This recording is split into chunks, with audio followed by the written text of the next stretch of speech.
pelaksanaan vaksin bagi tenaga kesehatan Kota Pekanbaru mengalami kendala. Kendala yang terjadi di proses antrian data dan verifikasi tenaga kesehatan Kota Pekanbaru yang mengakibatkan tertundanya notifikasi etiket. Koordinator Vaksinator Puskesmas Melur, Yusnaini, mengaku lambatnya proses vaksinasi tenaga kesehatan karena lambatnya sistem pendaftaran notifikasi etiket yang online secara nasional. Akibatnya para tenaga kesehatan harus menunggu lama untuk mendapatkan jadwal dan lokasi vaksinasi. Pemberian vaksin sih kita tidak ada kendala kalau untuk pemberian vaksinnya.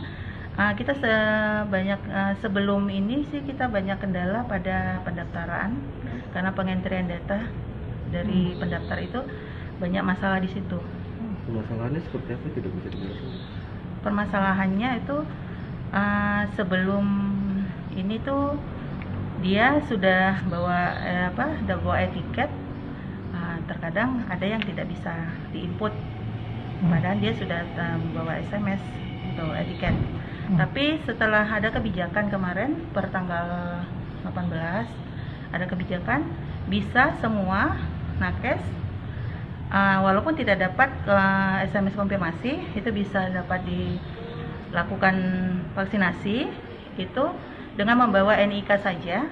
Jadi dengan kebijakan itu akhirnya sangat terbantu sekali kepada kami juga dalam penginputan data juga, karena dengan membawa NIK saja kita akan mensinkronkan datanya yang sudah ada. Jadi kita tinggal mengentrikan aja. Jadi kalau memang dia terdaftar kita layani, tapi ada juga yang tidak terdaftar itu kita lakukan secara manual. Namun saat ini sistem ini telah dirubah. Para nakes tidak lagi diwajibkan mendaftar lewat sistem etiket, namun cukup dengan menunjukkan nomor induk kepegawaian, para nakes langsung di-screening dan siap untuk divaksinasi. Purwanto, Ceria TV melaporkan. Melalui program kebijakan pemulihan ekonomi nasional, Kantor Wilayah Direktur Jenderal Bea dan Cukai Riau melepas ekspor perdana komoditi non-migas dari Riau melalui Pusat Logistik Berikat PT Surya Inti Primakarya sebanyak 430 unit Wedding Collar box produksi PT Kurnia Alam Riau yang akan diekspor tujuan Kansas, Amerika Serikat. Ekspor perdana 430 unit Wooden Collar Box dari Pusat Logistik Berikat PT Surya Inti Primakarya Riau merupakan produksi PT Kurnia Alam Riau yang mendapat fasilitas kemudahan ekspor perdana komoditas non-migas dari Riau. Kemudahan layanan ekspor impor tersebut merupakan salah satu upaya Dirjen Bea dan Cukai Kanwil Riau dalam membina UMKM dan IKM Riau untuk memanfaatkan fiskal dari pemerintah. Menurut Hartono, selaku Kepala Bidang Fasilitas Kepabeanan dan Cukai Kanwil Riau, adanya pusat logistik berikat perlaku eksportir ataupun importir dibebaskan dari kewajiban PPN. Kita ada konsep namanya pusat logistik berikat, PLB. Jadi PLB itu prinsipnya dia dianggap seperti sudah di luar negeri gitu. Artinya barang-barang yang masuk PLB itu tidak dikenakan PPN, 10% itu nggak kena, yang dari lokal ya. Kemudian oleh pengumpul di sini, eksportir pengumpul di sini, kemudian akan diekspor ke luar negeri. Nah, bandingkan dengan tidak ada PLB. Kalau tidak ada PLB, si pengumpul tadi kena PPN tuh waktu beli dari UMKM itu 10%. Jadi savingnya adalah pertama 10% PPN. Nah, kemudian kalau dia ingin memasukkan barang impor yang mau dirangkai di sini, kayak tadi PT Kar itu kan aksesorisnya dari Cina tuh. Kalau tidak lewat PLB, dia harus bayar tuh biaya masuknya tuh yang aksesoris tuh.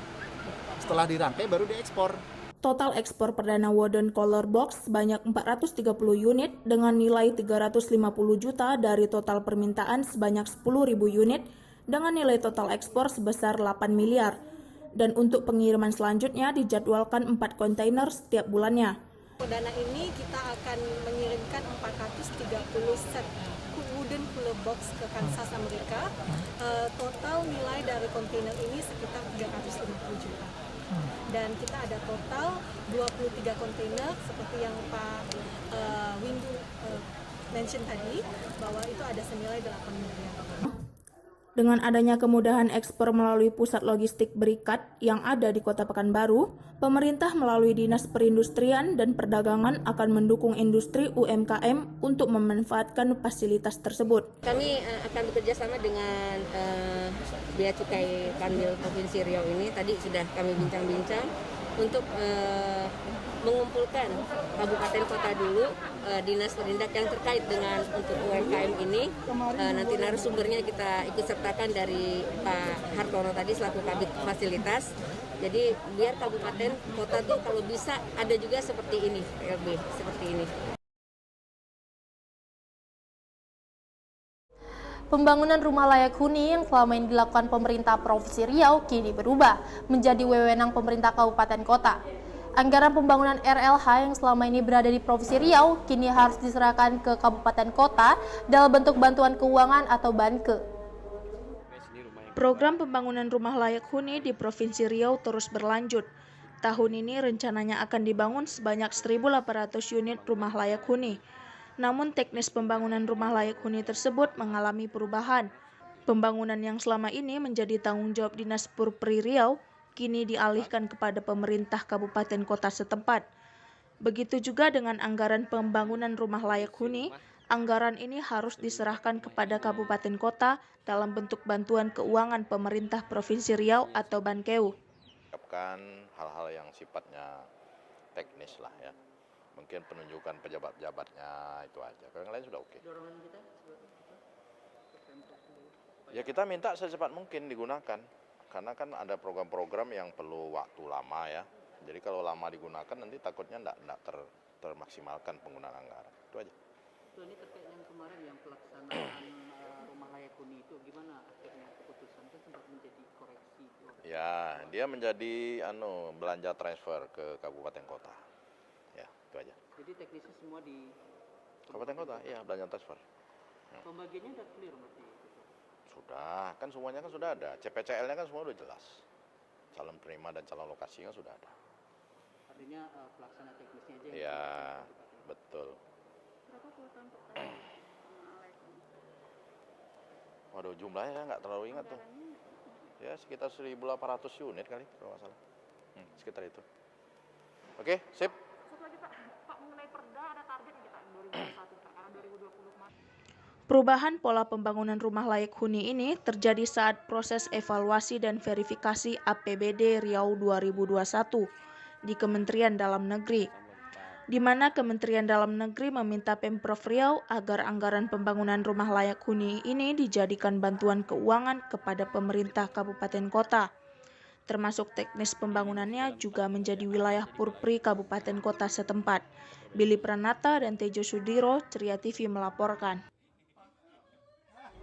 Pemprov Riau berencana membangun Quran Center di Ekspurna MTQ Riau pada tahun 2021. Pemprov Riau telah menyiapkan anggaran sebesar 17,9 miliar rupiah untuk membangun pusat pendidikan Al-Quran yang akan melahirkan bibit-bibit baru Qori dan Qoriah di Riau. Kepastian rencana pembangunan Quran Center ini dibenarkan anggota Badan Anggaran DPRD Riau, Parisman Ihwan. Menurut Parisman, pembangunan Quran Center ini harus didukung karena diharapkan nanti melahirkan Qori dan Qoriah terbaik dari Provinsi Riau. Dari informasi yang diperoleh bahwa anggaran pembangunan Quran Center ini berjumlah 17,9 miliar, meliputi pembangunan gedung belajar dan masjid. Sementara bangunan asrama bagi para calon Qori dan Qoriah ini, pembangunannya ditunda dulu karena adanya keterbatasan anggaran Pemprov Riau. MTQ ini untuk pembentukan akhlak dan adalah tempat-tempat para warga masyarakat Pekanbaru ya, dan mungkin kaum-kaum milenial yang bisa mungkin nanti untuk lebih pembentukan akhlaknya yang selama ini mungkin banyak yang duduk di KPKP, mungkin dengan adanya